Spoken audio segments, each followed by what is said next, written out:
If you enjoy the show, remember you can support it on Patreon at patreon.com/the Phileas Club. This is how the show is financed. So if you enjoy it, please consider sending a couple of bucks our way. The link is in the show notes. Thank you. Hey everyone, and welcome to the Phileas Club. This is episode 135. We're in October 2019, and we're talking about France, Germany, and the love that united us. Yeah, let's go with that.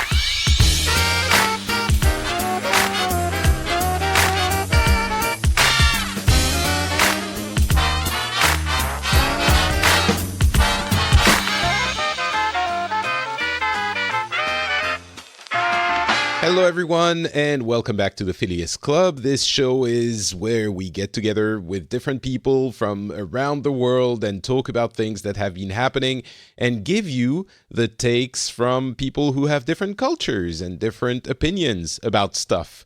And today it is a regular show, not a special where we cover one specific topic, but it's going to be a lighter show than usual because it's just the two of us. It's me, Patrick Beja, from Finland, although I'm French, and him, Matthias. I don't remember if we say your full name on the show. Matthias Keller, it's fine. From Germany, just the two of us. Hello, everyone. Do you want to sing? This time. I wanted to sing a little bit. Do you want to sing? Yeah, just the two of us. Just the two of us. We can make it if we try. I'm not sure you want me to sing. Okay, never mind. Everyone will just turn off the show right now. You and I. Okay, I was a little bit off key there. But you know what? This is a great metaphor for where we are right now.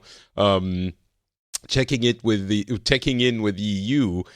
It's essentially just the two of us. The Franco-German couple, as we call it in France. We say le couple franco-allemand. Do you say that in Germany at all? Not as a couple, but there is a special relationship, I guess. The French-German relationship, I don't know. So from the French side, we made it official, and you're like, I don't know if we're ready to take it that far. Well, maybe we need marriage counseling right now anyway, so... That is true. That's exactly where we stand. So yeah, we were talking a little bit before we started the show, and I think that's going to be interesting for people listening who might not have, the historical knowledge of the French-German relationship. I was looking for a picture to illustrate the show on the website. And sometimes I put a little bit more thought into those, and sometimes I don't, because it's really just the people who go to the website who see them. But I found the famous picture of François Mitterrand and Helmut Kohl holding hands in probably the 80s. We were saying probably the late 80s at I think it was a commemoration of the end of World War II. And it made me, so for those who don't know, Mitterrand was president of France, Kohl was chancellor of Germany, and Kohl was also like 2 feet taller than Mitterrand. So the picture is kind of weird looking, but it also made me instantly, I wouldn't say emotional, although maybe a little bit, because of what it symbolizes and represents over the course of the last century's history. I don't know if you have the same feelings about that picture and what it shows, but it's certainly it kind of something. Symbolizes the same, yeah. But I think it wasn't for World War II; it was World War One. It was, if I recall correctly, it was for the Verdun Memorial for World War One, and I think it's possible. if I'm just googling it right now, and I think it was 1984. There you go. So maybe it was for the start of the First World War. And since Verdun, so if you know history, you know Verdun was one of the bloodiest battles. Yeah. And that's a kind of a symbol for the animosity, the arch enemy, Germany and France in World War One. And And I say World War II because this is the one, of course, we remember a little bit more since it's closer. Although both are discussed pretty much equally. Maybe the second one is discussed more in international circles. I don't know, but it's essentially the animosity, as you said, between France and Germany, and the very deep and genuine friendship that has been created between the two countries over 30 or 40 years after the end of the Second World War, which was symbolized by this hand-holding. It's which was actually sweet. actively sought after, because there were a lot of initiatives and like the exchange programs, the youth exchange, and the I don't know what it's called, Erasmus in French, the student exchange in university. Not just in university, but in general. Like we have partner cities. Every German city has a partner city in France. And then there is this, going back to World War I and World War II, the graveyards are attended by certain groups, and they use this to deepen the friendship between the German and French people. And then we have even more official acts, like, for example, now we have the German-French Brigade. We have a brigade made up of German and French soldiers stationed near the border, and those are, of course, more symbolic things, but they are actively worked on after World War II and especially World War I guess. I think. Well, I mean, after World War I, the experiences from World War I. Right. Because, yeah. I mean, the trench warfare was obviously the World War II was traumatic for everyone, but the trench warfare is deeply ingrained into the psyche of the French and German people in general. And maybe it's getting a little bit lost nowadays. I don't know if it was already not the entire population, but yeah, that the scars of the land are, replicated in our minds, and it's something that is still to this day, more than a century later, extremely present. I think it was there all the time before. Now it's when you think about it a little bit, when you stop and think about it a little bit, but it's kind of impossible to forget. And the point that you're making, I think, is incredibly important, that these things didn't occur naturally, like by themselves. They occurred because there was the political will and intent to make them occur. There was the fresh memory of those wars and the desire to make sure that would not happen again, which I think people are taking for granted nowadays, kids and the like. You're right, because nowadays even the older politicians are a generation that hasn't lived through the Second World War, or if they did, they were small children. So the memories of the two world wars are not present in the mind of politicians and the general public anymore.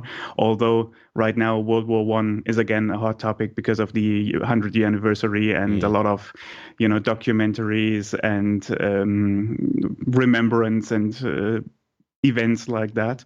So that's coming back to mind. But you're right, World War II overshadows everything, especially in Germany for obvious reasons. And as you said, it was the attempt to make this never happen again, the political attempt. And also, if you think about it, I think no one really can imagine fighting a war against France nowadays in Germany, even if you are like one of those crazy warmonger, right wing, whatever. I think no one really thinks about starting a war with France of any countries. And apart from the obvious economic idiocracy that would be, with the EU and the economic consequences. But you mean because we feel close to one another, we don't think about I'm not starting a sure if war. it's close to one another, but it's just you're seen as the neighbor. You don't really you can fight over So like family, political kind stuff, of. but you don't start a war with them. Mm, Just it's not feasible anymore. yeah. It certainly feels that way here as well. It's we're too close. Like what it's outside of the realm of uh rationality to start a war. It would be like, what are you talking about? It's like brothers fighting and then someone giving one of them a gun and saying, yeah, now shoot them. And like, what? No, what are you talking about? So And but especially if you're living in the border areas. I mean, yeah. that the border is still there on paper, but it's so fluid nowadays because everyone from France has come to Germany to shop and vice versa, and Mm, they often speak at least in the border regions both languages. So there isn't really a definitive line that separates us anymore. yeah. So good job, politicians, trying to make sure we don't die horribly in horrendous wars. You got your influence is still felt today. How long until it all disintegrates? I don't know, but I would like to never have to find out, and to keep Europe going and the EU going if possible, because that is extremely helpful in that sense. So yeah, it's kind of hard to imagine that only 60 years ago we were literally at each other's throats. I remember thinking I might have talked about it in this show, and then we'll move on to other topics. But I remember thinking when I was working at Blizzard in France, hanging out with German employees of the company that were working in France as well, and we were joking about Nazis and World War II, and just saying, "Oh, I can't remember what we were saying," but silly jokes about that. And at some point, we were struck by the fact that our grandparents, well, maybe not mine because I come from Lebanon, but the grandparents of people our age were very possibly killing each other in this war. Just it's not like 15 generations ago. It's one or two generations ago. And now it was a topic of conversation, light conversation, and laughter. Even that is an incredible achievement by the political will of the post-war era. So anyway, that's always and that picture is very memorable. If you want to check it out, go to frenchspin.com. It will be the illustration for this episode. All right. Well, that was a little bit hopeful. Want to bring down the mood? Sure, why not? Because if you look at the news, it's not something that brightens your mood nowadays, I guess. For me, Yeah. it's just whenever I look at the news, it's like I'm getting so tired of everything these days. And I mean, it's sad, but it's a constant stream of, I'm sorry, bullshit from all sides. And it feels, for me at least, it feels like we're discussing a lot of topics, but we're not actually discussing the problems, but we're all discussing in phony debates about superficial things, but not the real problems. And that's kind of tiresome. At least for me, it is. So, what kind of things are you referring to? I mean, it's a lot of stuff. From if you look on the international side, there's the constant stream of idiocracy from the US. Mm-hmm. Then there is, or at least it's not the US, of course, but it's the current administration. Then there's the constant madness from the UK with Brexit, and then you have all the domestic policies, and everything around us is starting to burn, kind of literally, if you go for climate change. And yeah, well, for the domestic side, we have the discussion about climate change and how to react to climate change. You have the horrible events in Halle, the right-wing attack on Jewish people. Then you have the superficial debate about freedom of speech, which is completely out of place, but still raging. Then we have a lot of Why is there a debate about freedom of speech? mainly because the right wing is trying to victimize themselves and starting discussions about, oh, there is no freedom of speech anymore. We are not allowed to say anything anymore. And even moderate politicians now use that for their political gain or for their populist announcements and try to victimize themselves and start a discussion. Even, I mean, they say there is no freedom of speech, which is of course bullshit, and even more so if they're going on stage at a public event and saying we are not allowed to say things anymore. Dude, you're literally on stage saying things like that.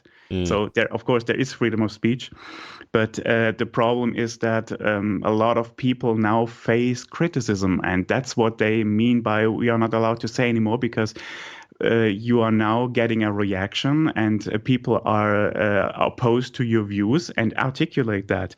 And if you are the middle-aged white male, if a few years ago you could say anything without any consequences, and now you realize, well, if I say things like that, people are objecting to that and are giving counter arguments, and I don't like that because a few years ago that didn't happen, and I could say whatever I want. Now I can't.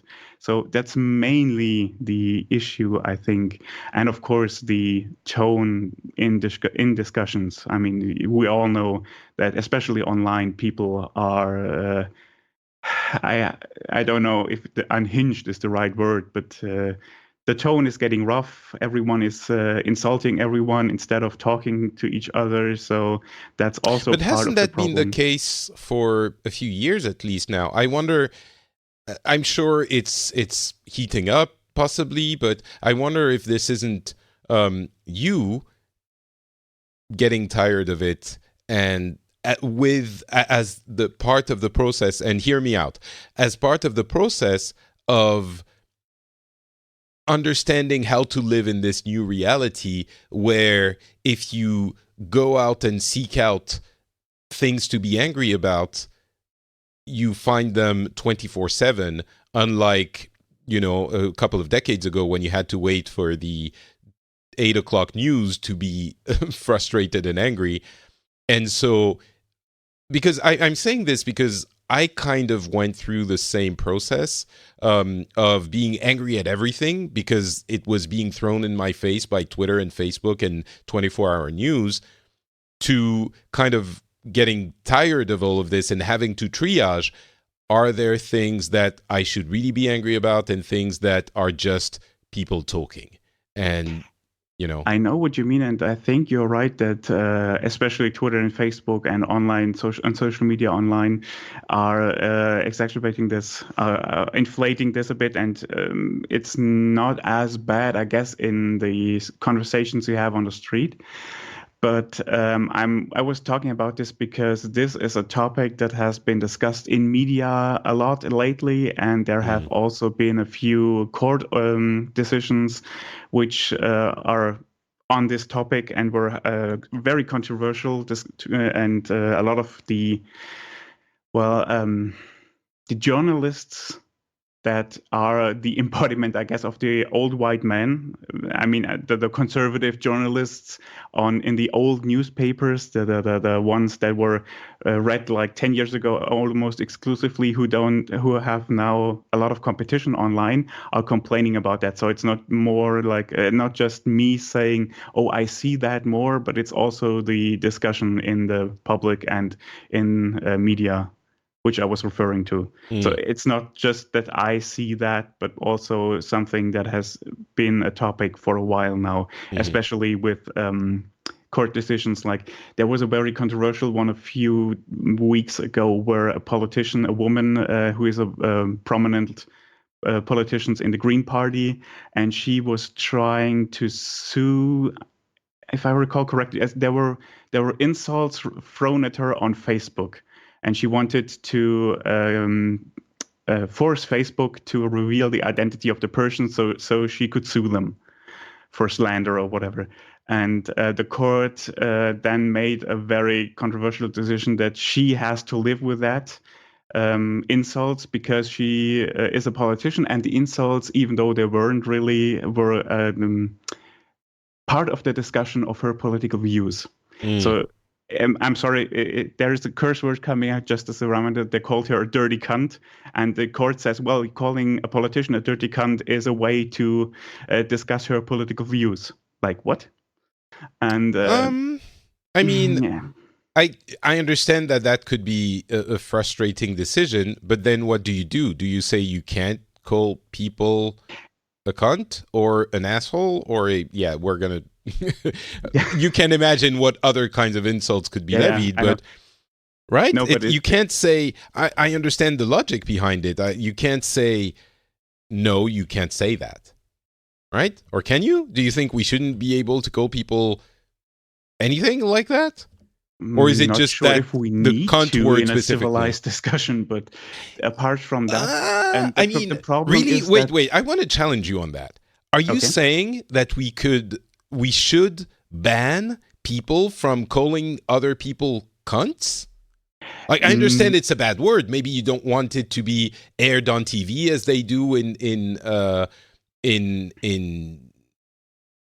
US, or I understand maybe it's a sexist word, so we don't want it. Like the N word can't be used anywhere in the US, especially. Do you think it should be that kind of level because cunt is a special kind of word? Because no, okay. not that at all. I'm not saying you're not allowed to insult anybody, I guess. But again, that's a difference between someone. If you have listeners from the US right now, they'll be outraged because they have a different understanding or a different concept of free speech than we, in Europe, for example, have. Like we have limits on free speech in the sense that you are not allowed to, for example, deny the Holocaust and stuff like that. That is allowed in the US, but it's punishable here in Germany, for example. Just there are limits. And the same goes for insults. So if I'm just doing that out of anger in the middle of a conversation, no one would say anything. But if there is a limit where the person I'm insulting can actually go to court over this in certain cases. And the problem here is that politicians are complaining that they get a lot more insults nowadays, even down to threats, and there have been a lot of death threats to politicians. But that's different. Yeah, that's different. But that's part of the whole idea. So the tone in online discussion is getting rougher, and that was just the one case. And just to be clear, the insult they're using is translated something that is a bit more serious than just the cunt word, where every British person is now wise cunt an insult. It's just what I call my buddy. So it's a different, just a little bit different in translation, just to be clear. But the decision was controversial because of the way the argument was by the court was made, and it's not the final decision, the final verdict, because there's another level, the next level of the courts will probably just make another ruling, and so that's not the end of it. But that was just a point where people are saying it's increasingly difficult for politicians, and especially women, because women are targeted more often than men in this case. And that also prevents a lot of people from seeking office, for example, or from going into political parties because they're afraid they're getting targeted. So that's... Okay, I think that's a wider conversation than just seeking out someone's identity because they called you a cunt. And I'm sorry for repeating this word. I know it was going to be offensive to many people, and especially I think in the US, but we're talking about it in kind of a clinical academic way. So it's different from seeking out someone's identity for calling you a cunt online. I think even when you're saying there have been death threats, that also is a different matter. If there are death threats, then if the court said no, that's fine, maybe I would have a different interpretation of it. And again, if you're talking about the general the issue of the general climate of aggressivity against people, and especially politicians, and especially women, and probably especially people of color and minorities, then yes, that is a problem that maybe we should try and look at how to fix. But it's a different issue than getting someone's name because they called you a cunt, is what I wanted The issue was there. I mean, there are legal precedences where you can actually do that. She was not making that because she was feeling she was having a bad day, and now I'm going to get this guy.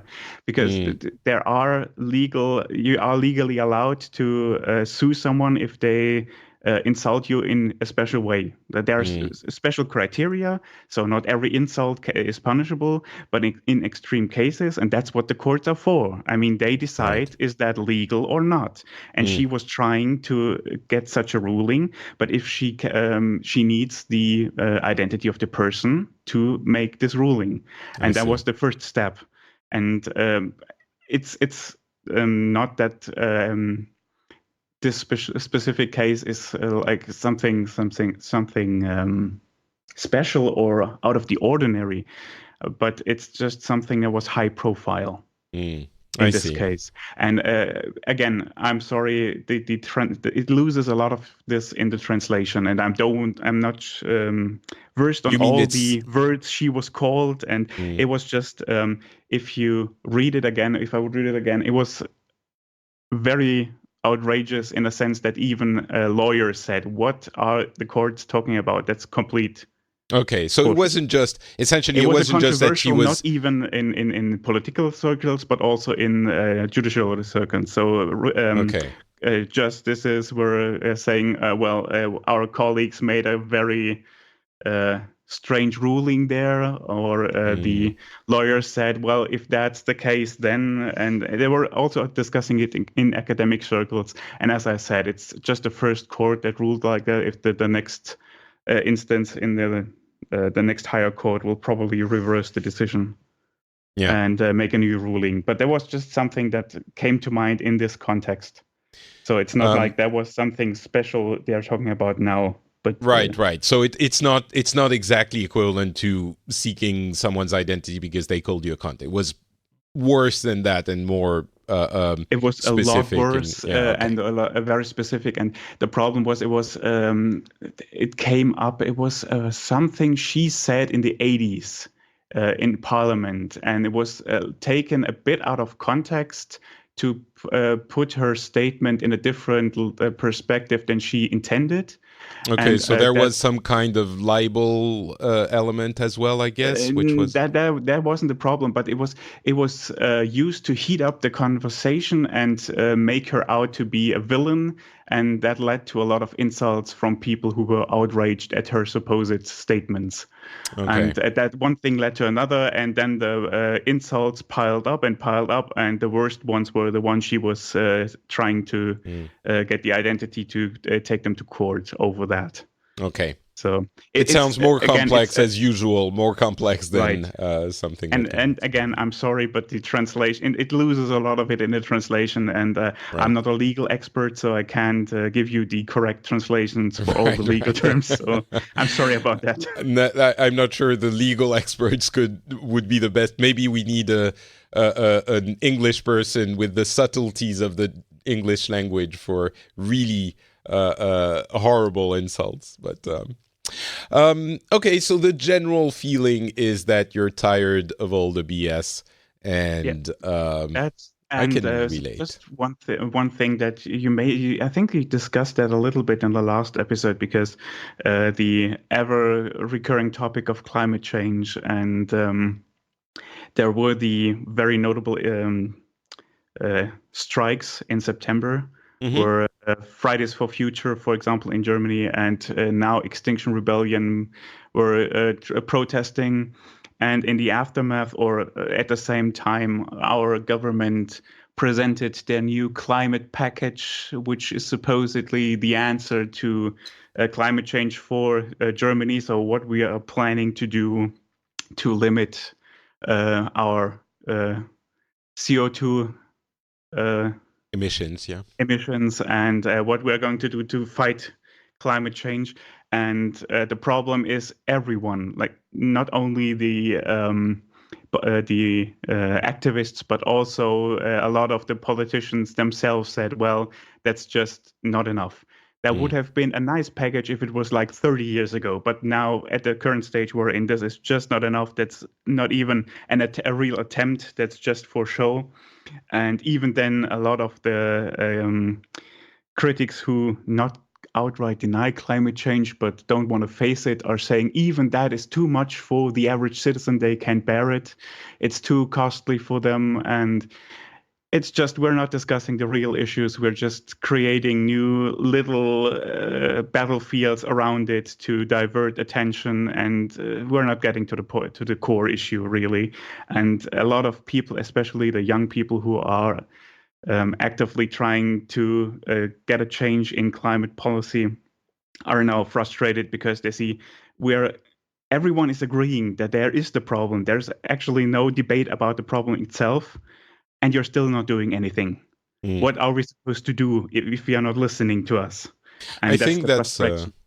I think that's a common theme and a common thread where we're not debating really the core issue itself anymore. We're debating what to do about it, but everyone agrees about the core issue, like to an extent that hasn't been seen before. So maybe it's I would say baby steps, but the problem is, do we have time for baby steps? Yeah, exactly. So are people in France actually talking about climate change?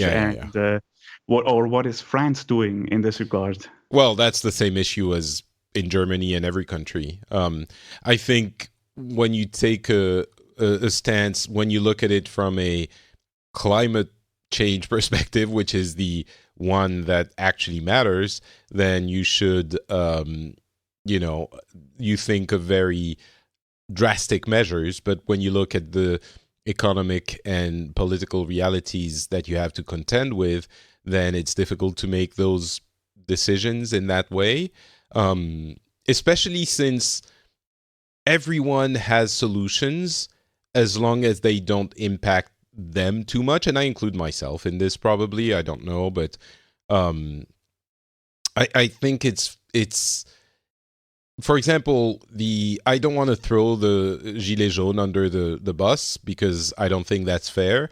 But the reason why the whole movement started, or the spark, I should say, was that there was an increase in fuel costs through tax for climate change reasons, to incentivize the purchasing of fuel and pushing people towards more renewable sources of energy somehow.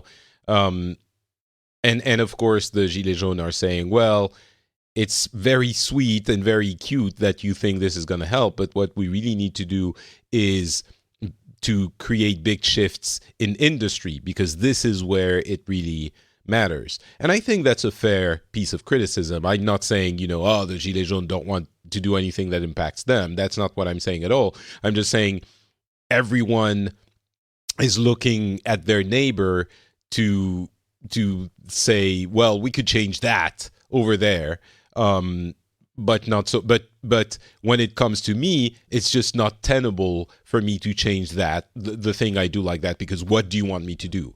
And that's true. If you tell people, well, you can't drive cars anymore, especially if you're not in the city, what do?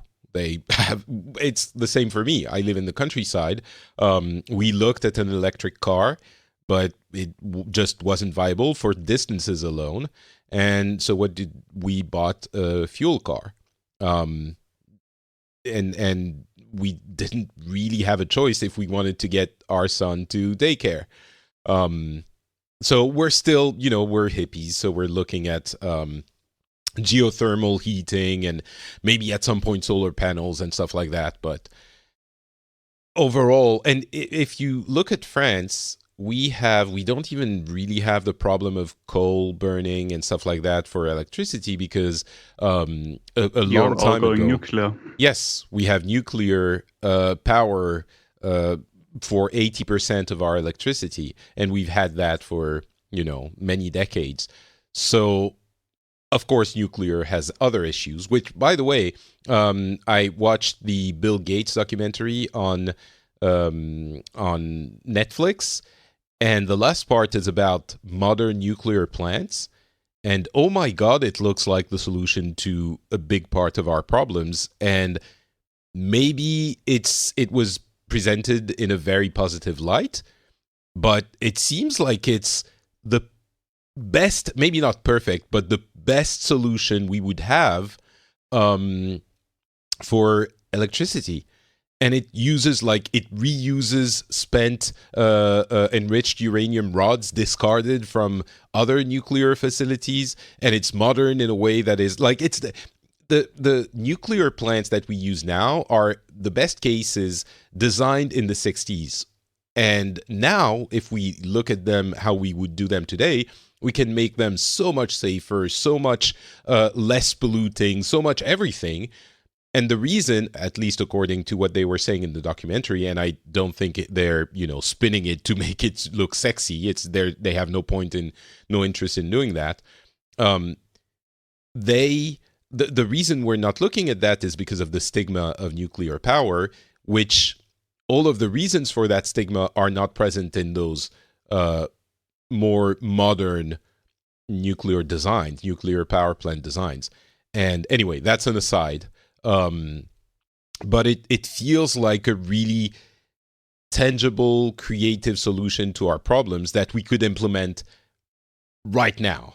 And it wouldn't fix everything, but it would fix a lot. So I would encourage you to go check it out. And maybe we'll need to speak to a nuclear power plant scientist to get the real situation there. But so, yeah, to answer your question in less than the 15 minutes I just took, it is also a big discussion in France, and I think everywhere now, which is different from even 10 years ago. But also, something you said reminded me, easy solutions are good as long as they don't impact you.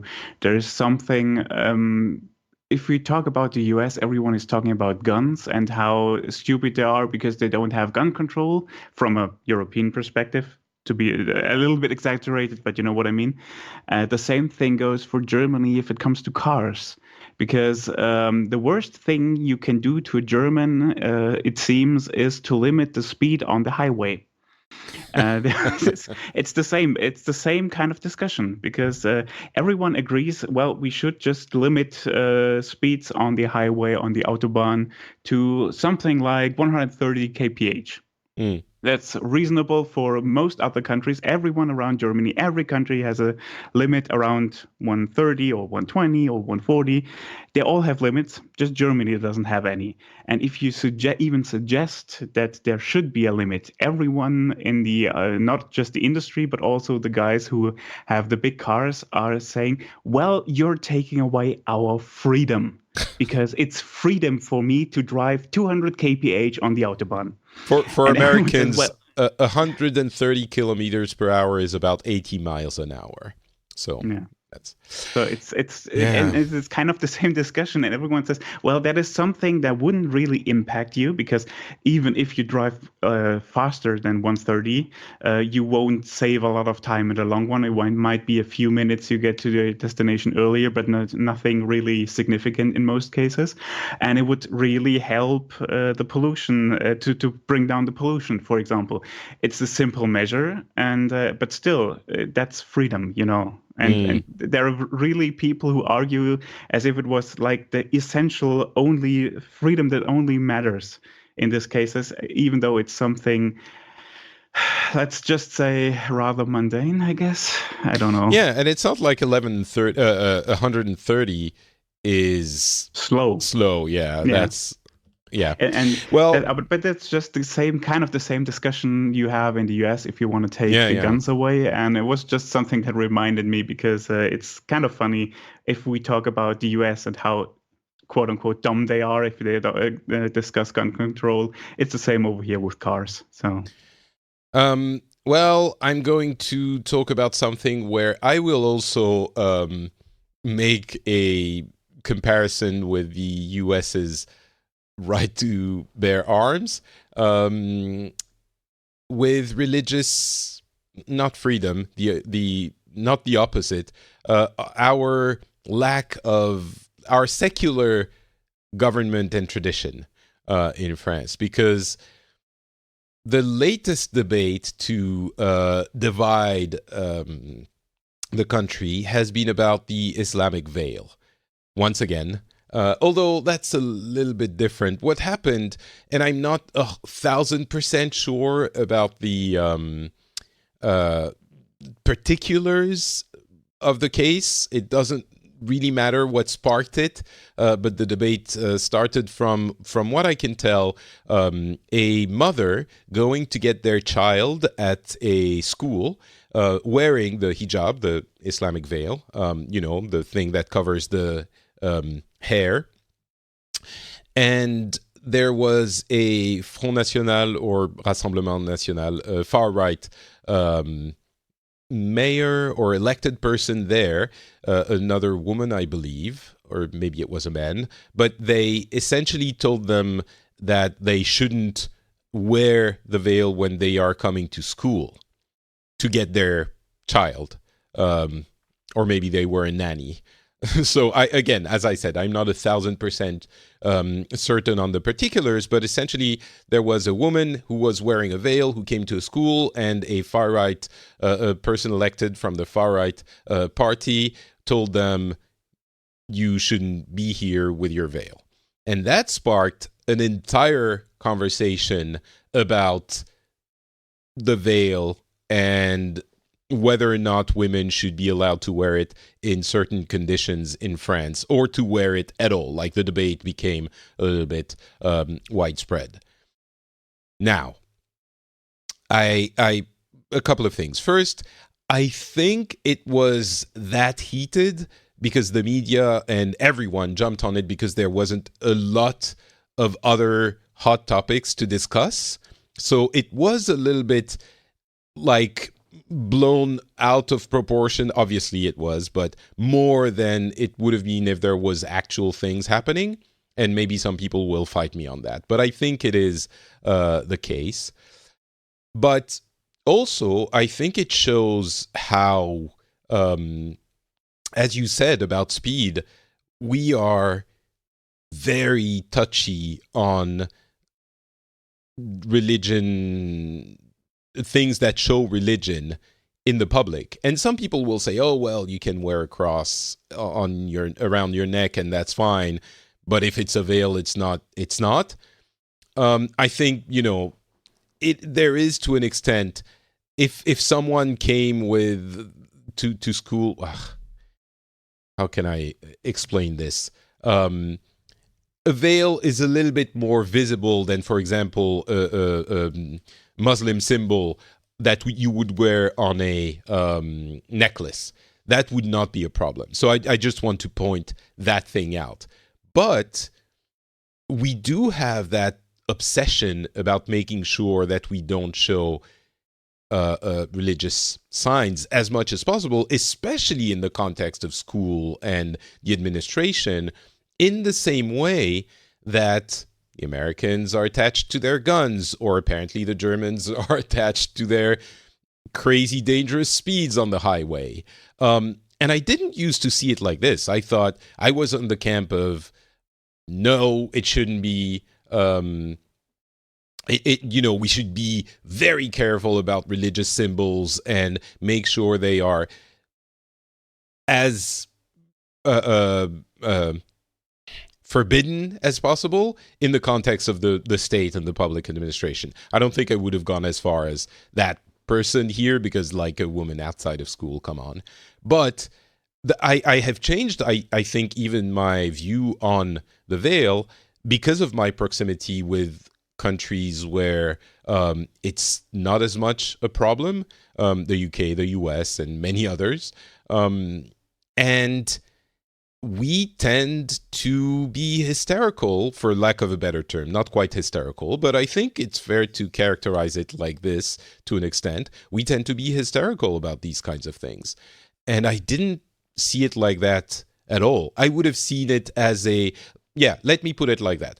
I think a few years ago, 5, 10 years ago, I would have seen this as a genuine, valid question and discussion to have.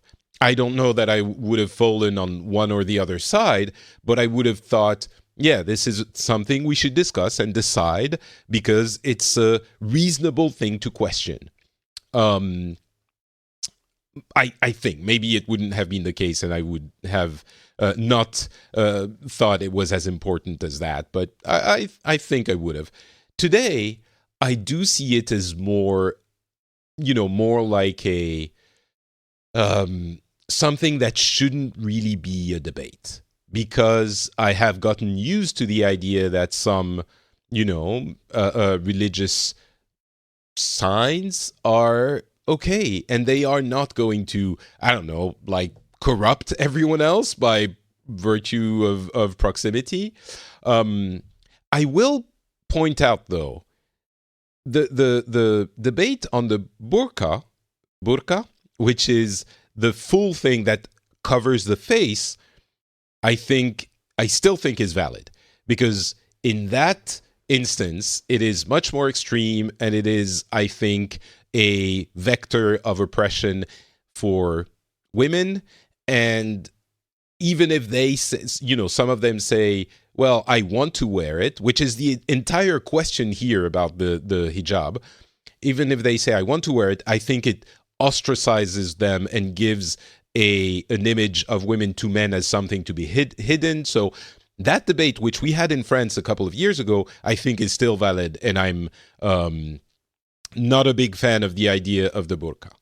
But the hijab, which is just, a foulard, thing that covers your hair and neck, I am much less worried about. Now, if you talk about the full garb, maybe I'll be a little bit more skittish. I can't help it. I'm French, and it bothers me a little bit more. It's a little bit too in your face, I guess. But just the veil, just the thing on your hair, I think it's that question is artificial, maybe. I don't know. I fall on the side of why are we making this into a big deal when I don't think it should be.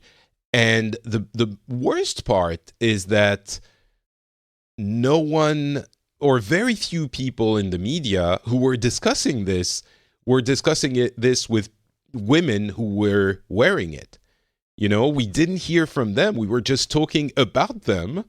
And there were a couple of people who invited women who were wearing it to express themselves and explain. And I don't think they chose them specifically, because some of them were a little bit hostile in the media. But it seems that all of their explanations made a lot of sense. It was just, yeah, I want to wear it. It's a way for me to live my faith. And it's not like I'm saying anyone should be forced to wear it, and certainly they shouldn't. And many in my family aren't as religious as I am, and blah, blah, blah. And it's fine. And if you even we're talking about these things going to extremes that are theoretical a lot of the time. And even when they happen, since they're not the majority, we can deal with those on an individual basis. And so we generalize these extremes to make conclusions that are themselves extreme.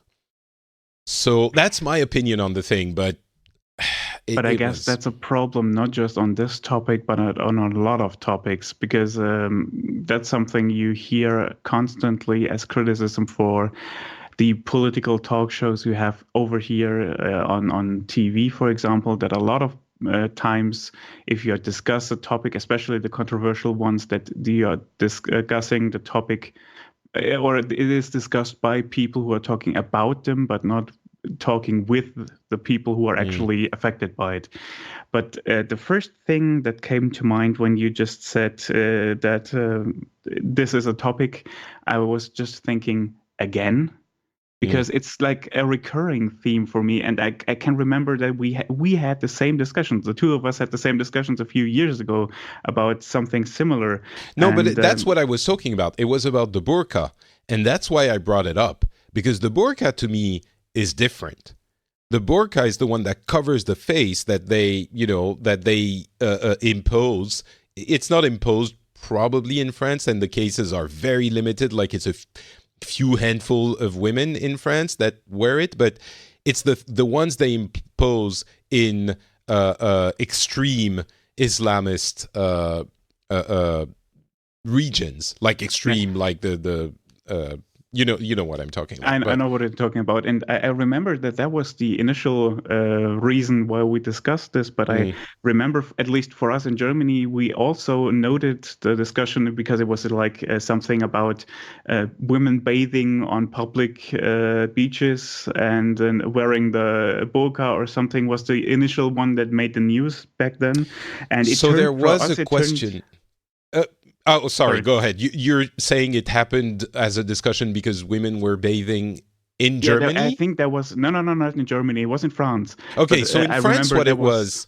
Sorry. So just to specify what it was, what the debate turned to was that some women or men wanted to have women only days at the pool, or at least that's the part I remember, which I'm also not in favor of.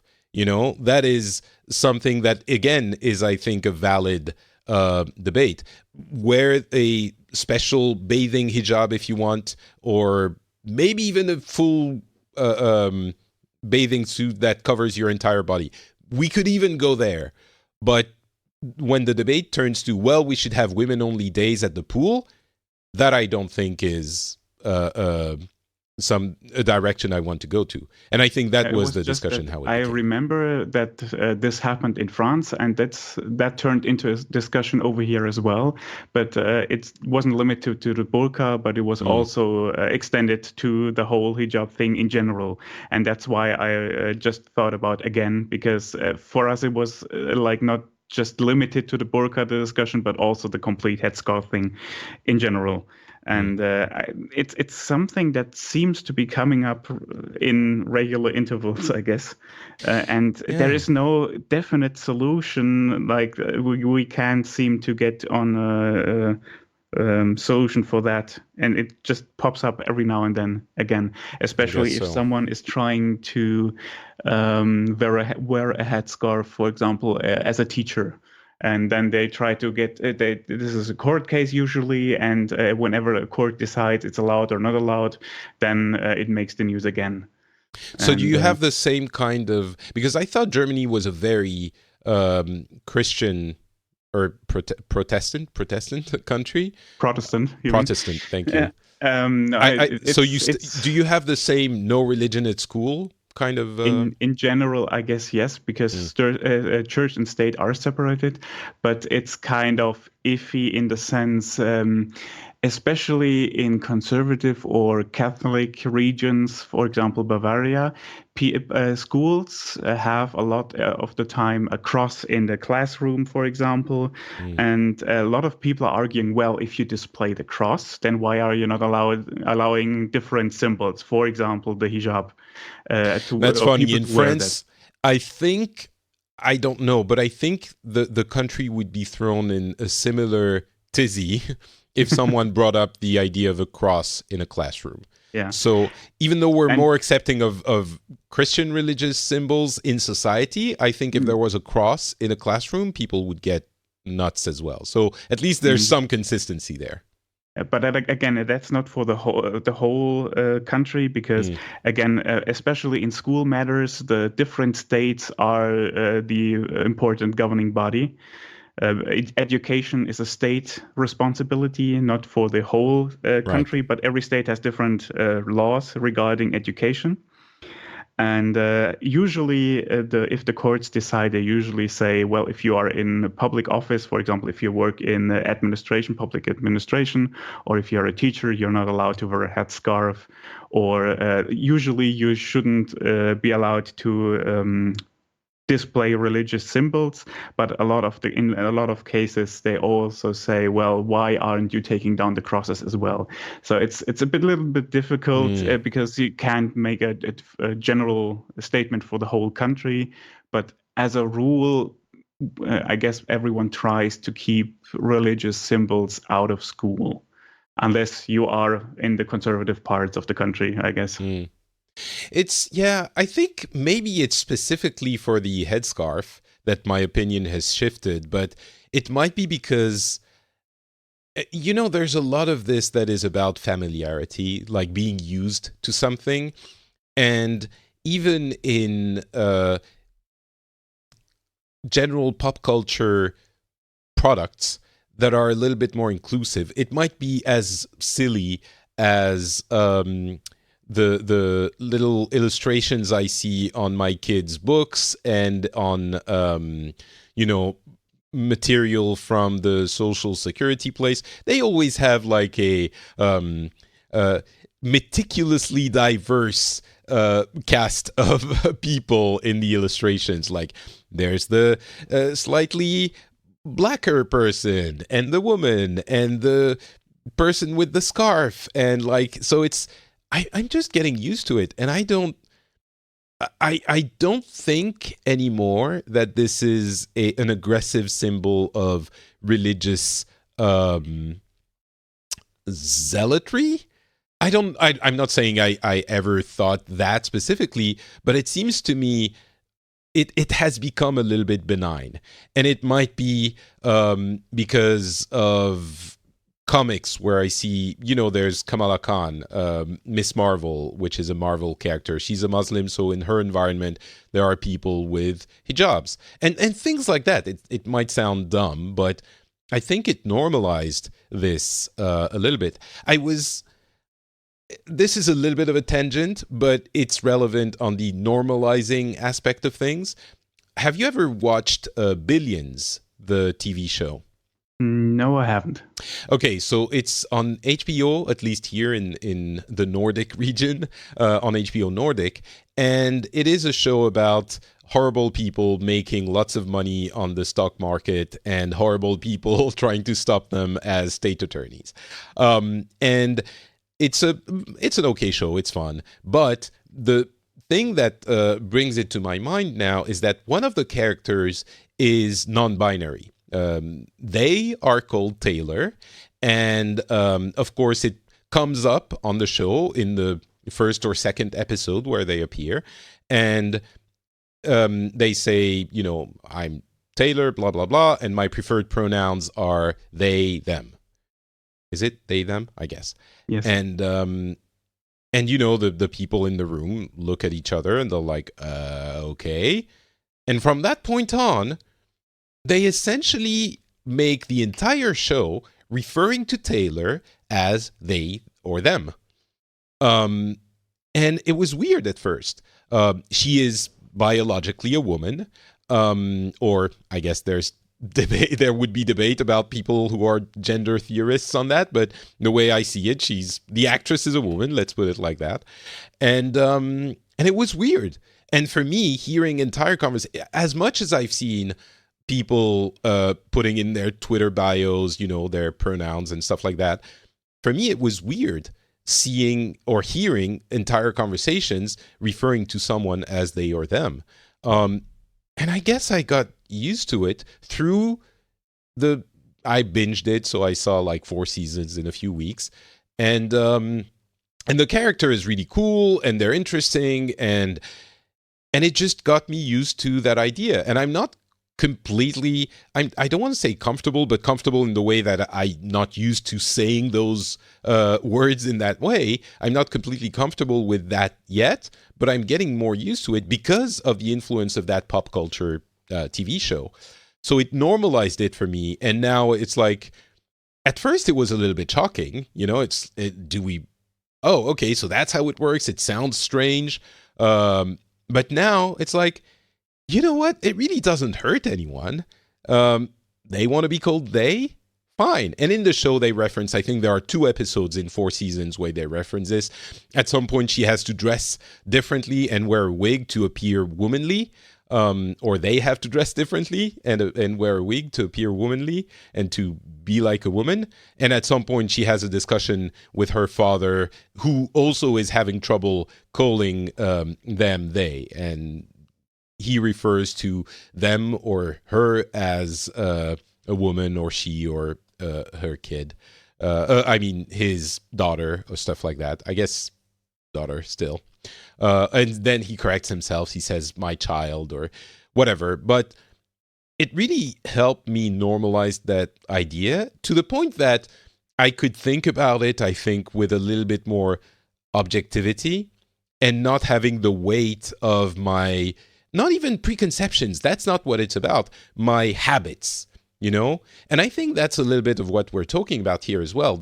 We have a habit of doing certain things. Maybe in the US it is we need our guns, and maybe in France it is we need to keep religion out of everything, and maybe in Germany it is we need to go really, really fast on the highway. And here it got me used to a thing. It normalized it, so I could not that didn't decide what I thought about it, but it made sure that I could think about it rationally.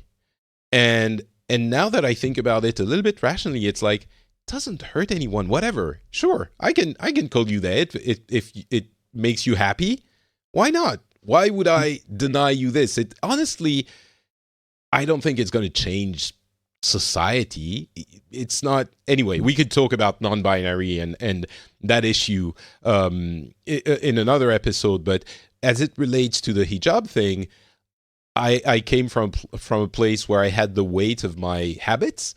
And over the last few years, because of the normalization through proximity, I got to, okay, this doesn't seem like it's a crusade to convert everyone to Islam. And as religions go, this is a pretty mild way of adhering to the precepts. It's just wearing a scarf. And you know I love scarves. So, sure. So anyway, that was a very long getting back on the hijab thing, just something I'm interested in, because it's kind of interesting for us. We're talking about anti-Semitism again in Germany a lot these days. And when it comes to anti-Semitism, a lot of people point out, well, you should be allowed to wear a kippah, the Jewish hat. What do you call it? The Jewish males rabbi? wear the the rabbi? No. The just a little cap everyone wears. Oh yeah, the kippah. Yeah, the kippah. And if you should be, a lot of people are pointing out you should be allowed to wear a kippah in public. And everyone should be free to do that without fear, because there are a lot of news stories. If you wear a kippah in the open, you are the target of anti-Semitism and hate, and oftentimes. And it's interesting that a lot of the people who point out that this should be allowed and should be possible have a different stance on the headscarf thing, even though they're both religious symbols. But in one case they are allowed apparently to show that in public, and in the other case they're not. So I'm just interested, is there something similar in France as well? Is there a difference? Well, I don't think we've quite had issues with the kippah, certainly not on the level of the headscarf, which, for the record, a kippah is a lot more discreet than a headscarf. But we certainly have in parts of France, I guess, but certainly Paris, Hasidic Jew communities, maybe not as extreme as Hasidic, but, you know, people who don't shave or who let their hair grow, including, the little twirly things on the sides, and who wear specific clothes. I don't think they're quite being... When the Jewish religion is discussed, it's usually as in the same context as it is in Germany, it seems, saying there's returning of anti-Semitism, and it shouldn't happen. Because there are more anti-Semitic acts. I don't know that I would say the same, the people who advocate for against anti-Semitism are also people who have a different stance on the Islamic veil. I don't think so. I think people who are for religious symbols would probably be for both, but I don't know that to be it was just something sure, I thought about, because you mentioned the differences between the religious symbols. Like, a lot of people are maybe more forgiving if you show Christian symbols than if you do Muslim or Jewish symbols. Well, Christian symbols for sure. I think France there are people who consider France to be no, I'll take the risk. France is more of a Christian country than, traditionally it has more Christian roots than other religions. The Jewish community has always been there, and, as in many other countries, ostracized to an extent. And the prevalence of the Muslim community is more new, probably, the last, I don't know, 100 years or so, maybe 50, 60 years after the Second World War. So there is a little bit of a different take maybe on the Jewish and Muslim communities. But I think the people who are for or against one specific thing would, on principle, be applying it to both Jewish and Muslims, even if they don't quite believe, if there are people who have a deep hatred of the Muslims somewhere, then they don't hate the Jews as much, they would say the same for both, because that's how it should be for them. But they would make a different case for the Christian faith and symbols, I'm sure, justifying it by saying, well, France is a Christian country, right? That's the Christian identity, I think. Okay. But, well, and just for something a little more lighter, there's one thing I wanted to mention, just for the laughter, I guess. Okay. If we are having so many problems down here, maybe we should just go into space, because we're now discussing if Germany should have a spaceport, and if we should build one here in Germany. And it's something that is exploding on Twitter and Facebook, of course, because everyone is just shaking their heads and laughing about it. But you mean a spaceport for private space travel, or no? Not Well, no, I'm not sure if it's private or not. It's the idea is someone from the industry, whoever that was, made a remark. There are so many people working in space-related industries over here, like building satellites, communication, and all these different parts. Well, if so many people are working in that industry, maybe we should do something for that industry and build our own spaceport, so everyone will launch their satellites from Germany. And it seems like the sky and the weather are not the best suited for that kind of activity. Yeah, that too. And well, it's possible. I mean, a lot of the spaceports that launch satellites, for example, are near the equator, because it's more energy efficient if you do that in the equator. But it's possible to do that from almost anywhere, I guess. Okay. But for some reason, they decided that should be a topic. And now we are discussing if we should build one. And our Minister of Economics said, well, we are going to check if that's possible and if we should consider that. And everyone says, even if that's a possibility, maybe we should think about that, because over here in Germany we are not very good with building huge projects, because we have a lot of failed public projects at the moment. We can't build airports, we can't build train stations, so why should we build a spaceport? But it's just something that made the news the other day, especially on social media, and I think I should mention it just for everyone to have a laugh, I guess. Listen, I'm all for building spaceports in Germany. If we need to go out to space, I would much rather have to travel to Germany than to some, Caribbean country or territory. It's much farther. So as we will soon be able to travel to the moon and Mars, I think we need a spaceport in Europe. And if you don't want to build it, we have a lot of expertise as well. I'm sure we could create some kind of joint spaceport task force from the European space agencies with everyone from the EU and continue the tradition of working together to avoid future deadly conflicts. So let's do that. Are you with me? Good idea. Excellent. And on that note, we will bring the show to a close. Thank you so much, Matthias, for being with me and bringing a little bit of that Franco-German couple into the episode. Where can people find you on the internet if they want more of your musings? If you want to talk to me or see what I'm ranting about online, you can always find me on Twitter. The handle is @Matzekult. And if you are using Mastodon, you can also find me under the same handle on the instance chaos.social. Perfect. I will put the link to the Twitter account on the show notes. And for me, it's Not Patrick on Twitter, Facebook, and Instagram. And you can find this show at FrenchSpin.com and support this show at patreon.com/the Phileas Club. The link is in the show notes. If you enjoy it, if you think it's important, if you have fun listening, then maybe consider sending a couple of bucks our way.